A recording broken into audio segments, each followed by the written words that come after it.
When we take a look at our directions for Work Together 3-1, they read, journal is given below. Your instructor will guide you through the following example. Norm Dermer owns Journal Copy Center, which uses the following accounts. So you will notice in the directions it gives us the name of all of our accounts that we get to use. A business will always do that because they predetermine what is called their chart of accounts. So our transactions here, we'll see right here it says transactions. We have April 1st and April 2nd, but our first instruction is right here. Number 1, it says, journalize each transaction completed during April of the current year. Use page 1 of the journal. Source documents are abbreviated as follows: C, check, R, receipt.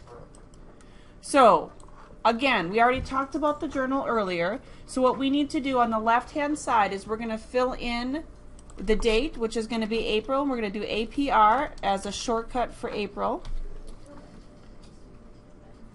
And then the first is the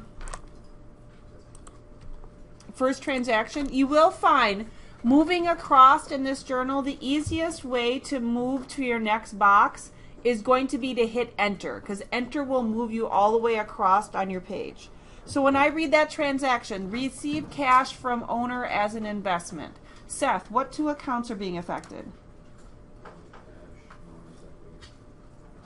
Owner's equity is not an account, but it's a classification.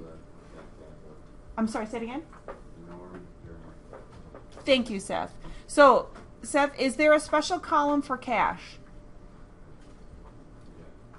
Sorry, can't hear you. Is there a special column for Norm Dermer Capital?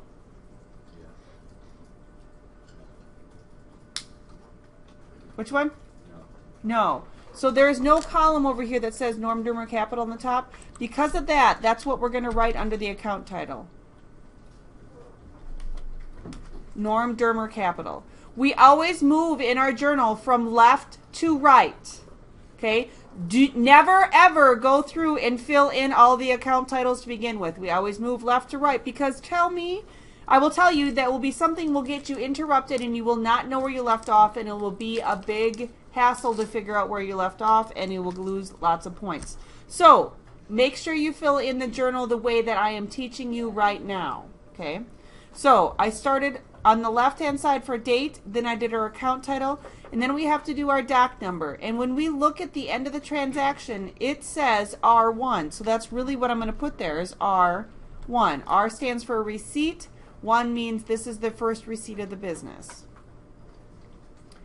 So if we receive cash from an owner as an investment, I always like to start with what is obvious. I receive cash.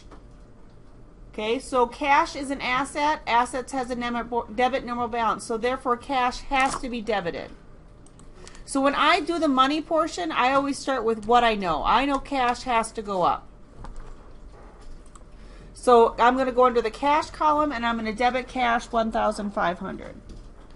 My other account that I'm affecting, again, is Norm Dermer Capital. Norm Dermer Capital does not have a special column because there's no column that says at the top there. So therefore it has to go under general. I already have a debit here under cash, so therefore under general I'm going to need to put a credit here of $1,500. You will notice that you do not need to type in the comma or put the .00. It'll automatically fill that in for me. So what I have here, this is our first transaction that we put in a journal. Account title listed here goes with this credit here of $1,500 because this is our general column. We have a special column here, cash, that's being debited. I have a debit and a credit. I always need to make sure I have a debit and a credit. April 2nd is my second transaction. It reads, paid cash for supplies, $375, C1. I start and put the date in there of the second. The next question I have is which 2 accounts are being affected? Thomas, can you tell me that? Do I have a special column for cash? Do I have a special column for supplies? Okay, because I don't have a special column for supplies, that's what goes in the account title.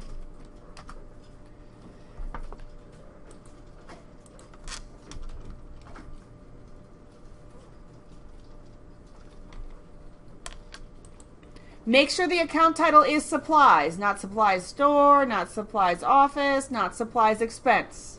There are extra supplies there when you start typing in, and it's got to be the right one.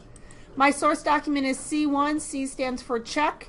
So I'm doing C1 here. And here is my golden rule.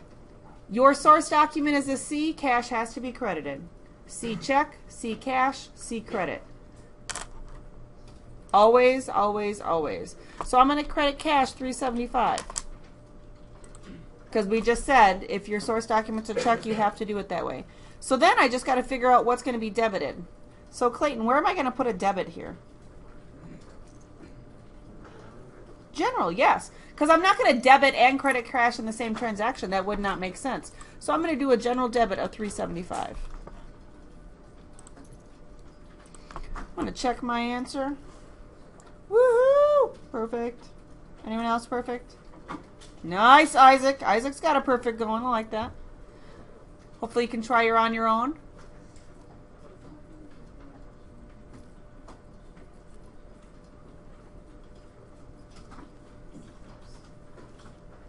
You guys need to wake up a little bit in the morning. You guys are like asleep when we're doing accounting. You can't sleep through accounting.